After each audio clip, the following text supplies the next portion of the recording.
For this tutorial, we are going to show you how to set up customer registration for your ShopSite store. You access customer registration in your ShopSite Pro store by navigating through the Commerce tab to Customer Registration. That will get you to a screen that looks a little bit like this. As you can see, our store already has a few registered customers. We'll cover some of the things you can do with customer accounts a little later.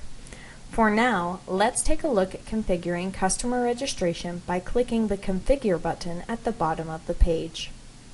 Many of the fields are pretty self-explanatory, but I wanted to draw your attention to a few of the most important ones. At the top, you can turn customer registration on or off. I imagine you'll be turning it on and leaving it on. That's why you're watching a tutorial on customer registration, right? If you turn it off after shoppers have registered, their data will be saved, but they won't have access to their account until the feature is re-enabled. We'll show you what it looks like from a shopper's perspective in a little bit. The next field presents an important question. Do you force shoppers to register before they can check out? Research suggests that some people abandon their cart if they are forced to register. You will need to decide what is best for your store. By default, it is set to No. The next 4 sections deal with account creation for the shopper. How many times must the shopper enter their name and password when creating the account? As the password is hidden when typing, having them enter it twice can make sure the shopper entered the password they want correctly. If you want to be notified when a new customer registers, simply select the appropriate radio button. Depending on the volume of customers, you may want to disable the notifications. In the sign-in section, you can specify how long a customer's password needs to be. There are numerous articles on password length and complexity. We allow a minimum of 6 characters, with the default being 8. You can also specify the number of attempts allowed before the account is locked. We'll show you how to clear a lock in a little bit. While you can set the number of attempts to 1, we recommend that you be generous. The default is set to 9. Finally, you can determine how long the account stays logged in when there is no activity. No requests for new pages or navigation in your store. The default is 20 minutes. A challenge phrase allows a forgetful shopper to answer a challenge question and change their password. You get to determine how many attempts the shopper can make to answer the challenge question. The challenge question is selected from the list as part of account creation, which stores the shopper's response. Then, if they forget their password, ShopSite will pose the challenge question for them to answer. When they answer correctly, they can change their password. While ShopSite provides some sample questions, feel free to use your own. Changing the challenge questions will not affect those that have already created accounts, but will show up for any new accounts. You can select a template, built into ShopSite or your own custom template, to control the layout of the registration page. You also have 2 fields, basically a header and footer, with which to further customize the registration page. We'll show you what the dynamic template looks like a little later. If you want to incorporate Sign In into another part of your website, you can copy the link generated by the customer registration link field. Finally, there is the option of using Facebook's APIs to allow shoppers to register using their Facebook account. We will create a separate tutorial that will cover how to integrate Facebook with ShopSite, including customer registration. Once you're happy with the changes, click Save to return to the customer registration page. As you likely don't have any registered customers at this point, we'll walk you through what it looks like from the shopper's perspective.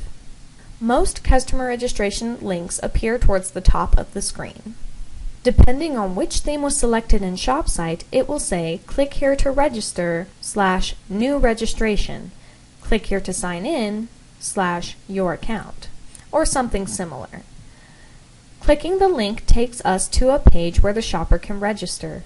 These forms look familiar, right?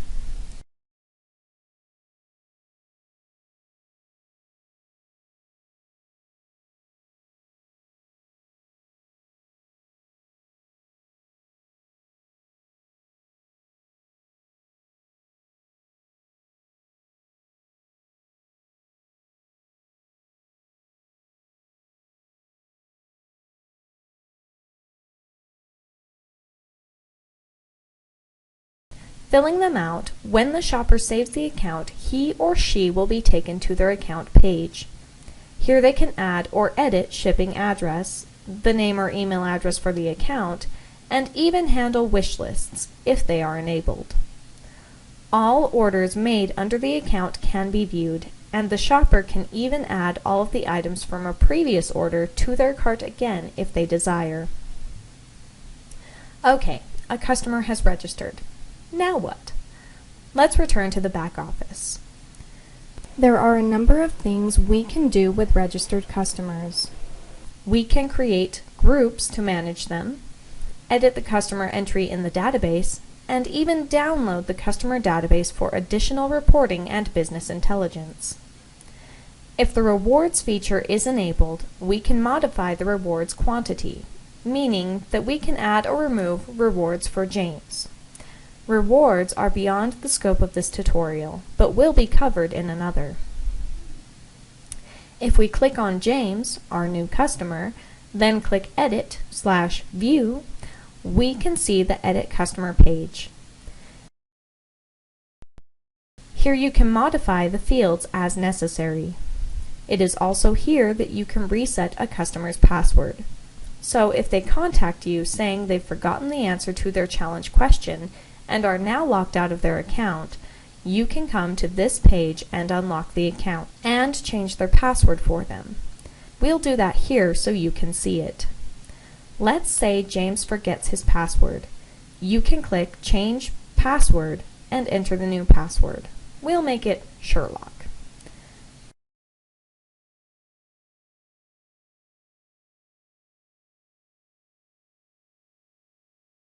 Click Continue, and you're done. New password for James.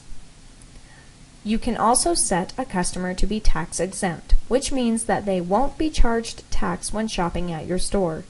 Very handy for Alaskans. You will want to get their tax exempt ID and when it expires before you change the status, so you can have it for your records and auditing purposes. After you've made the changes you want, click Save to return to the customer registration pages. And that is a basic overview of customer registration.